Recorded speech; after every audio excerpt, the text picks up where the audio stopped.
Sabi nung guide, yung parte na yan, dyan daw nagsasunbaiting yung nagsasunbaiting yung mga buhaya. Yan dyan. So, ayan. Dito sa Brunei, pag may tubig talaga, beware talaga sa mga buhaya kasi nagkalat dito ang buhaya. Kahit nga sa highway, tumatawid sila eh.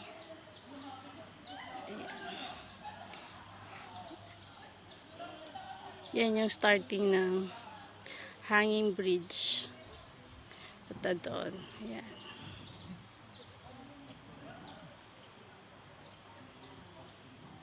So dito kalimitan, karamihan ang staff nila mga Pilipino. So jungle talaga siya. So yung unang nagpunta doon, may nakita silang ahas. Kasi napakagubat talaga niya.